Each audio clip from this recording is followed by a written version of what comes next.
आस्था, तप और अमरत्व की अनंत गाथा। अमरनाथ यात्रा 57 दिन तक चलने वाली यह यात्रा 3 जुलाई से शुरू होगी और 28 अगस्त को रक्षाबंधन के दिन संपन्न होगी। हिमालय की दुर्गम वादियों में जब बर्फ पिघलने लगती है और प्रकृति शिवमय वातावरण का निर्माण करती है, तब करोड़ों श्रद्धालुओं की निगाहें कश्मीर की उस पवित्र गुफा की ओर होती है जहां स्वयं प्रकृति भगवान शिव का हिमलिंग रचती है। इस वर्ष 3 जुलाई से प्रारंभ हो रही अमरनाथ यात्रा केवल एक धार्मिक आयोजन नहीं, बल्कि भारतीय सनातन परंपरा की अद्भुत आध्यात्मिक विरासत का उत्सव है। हजारों फीट की ऊंचाई, कठिन मार्ग, प्रतिकूल मौसम और सीमित सुविधाओं के बावजूद हर वर्ष लाखों श्रद्धालु हर हर महादेव के जय घोष के साथ बाबा बर्फानी के दर्शन के लिए निकल पड़ते हैं। यही आस्था की वह शक्ति है जो कठिन से कठिन मार्ग को भी सरल बना देती है। छड़ी मुबारक से प्रारंभ होती है अमरनाथ की यात्रा। अमरनाथ की छड़ी मुबारक इस तीर्थ की सबसे प्राचीन और पवित्र परंपराओं में से एक है। चांदी से निर्मित इस पावन छड़ी को भगवान शिव का प्रतीक माना जाता है। परंपरा के अनुसार सावन मास में साधु संतों की अगुवाई में छड़ी मुबारक श्रीनगर स्थित दशनामी अखाड़े से विधि विधान के साथ अमरनाथ गुफा की ओर प्रस्थान करती है। मार्ग में विभिन्न पड़ावों पर श्रद्धालु इसका भव्य स्वागत करते हैं और दर्शन कर स्वयं को धन्य मानते हैं। मान्यता है कि इस छड़ी के गुफा तक पहुंचने के साथ ही यात्रा अपने आध्यात्मिक चरम पर पहुंचती है। वर्षों से चली आ रही यह परंपरा केवल एक धार्मिक अनुष्ठान नहीं, बल्कि गुरु शिष्य परंपरा, संत समाज की आस्था और सनातन प्रकृति की अखंड निरंतरता का सजीव प्रतीक है। अमरनाथ गुफा समुद्र तल से लगभग 12,700 फीट की ऊंचाई पर स्थित है। यहाँ प्राकृतिक रूप से बनने वाला हिमलिंग भगवान शिव का स्वरूप माना जाता है। विशेष बात यह है कि यह हिमलिंग चंद्रमा की कलाओं के अनुसार घटता बढ़ता है, जिसे श्रद्धालु दिव्य चमत्कार के रूप में देखते हैं। अमरनाथ से जुड़ी सबसे प्रसिद्ध पौराणिक कथा शिव पुराण और लोक श्रुतियों में मिलती है।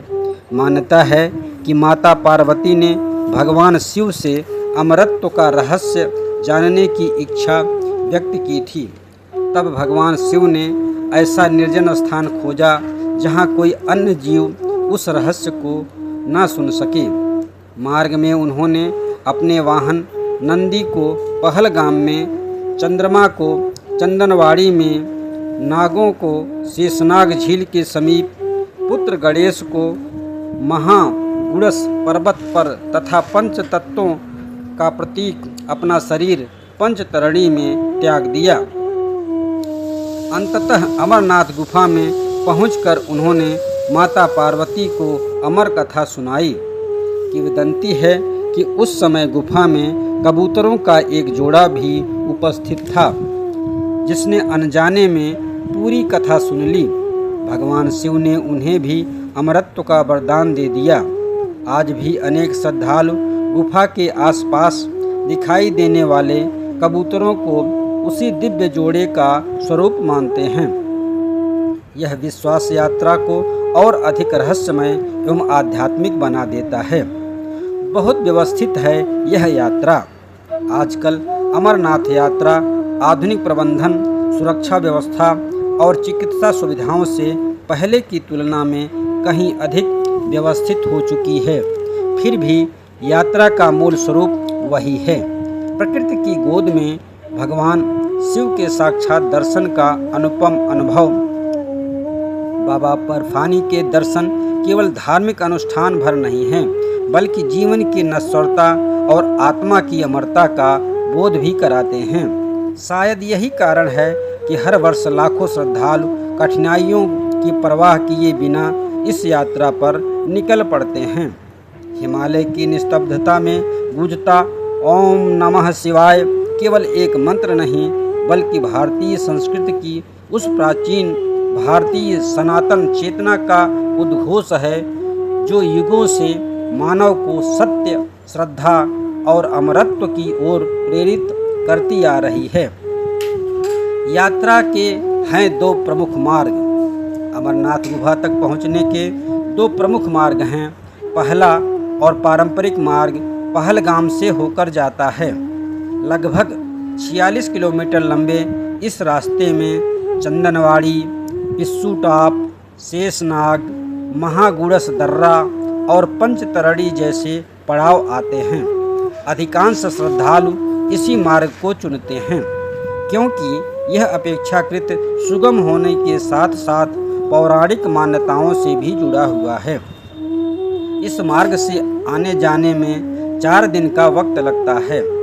इसकी बनिस्बत दूसरा मार्ग सोनमर्ग के रास्ते बालटाल से शुरू होता है, जिसकी दूरी लगभग 19 किलोमीटर है। यह मार्ग छोटा अवश्य है, किंतु काफ़ी खड़ी चढ़ाई और तंग रास्ता होने के कारण इस रूट को अधिक चुनौतीपूर्ण माना जाता है। दोनों मार्गों पर प्रशासन की ओर से सुरक्षा, चिकित्सा, भोजन और ठहरने की व्यापक व्यवस्थाएं की जाती हैं, जिससे श्रद्धालु सुरक्षित एवं व्यवस्थित ढंग से बाबा बर्फानी के दर्शन कर सकें। सुनने के लिए बहुत बहुत धन्यवाद। ओम नमः शिवाय।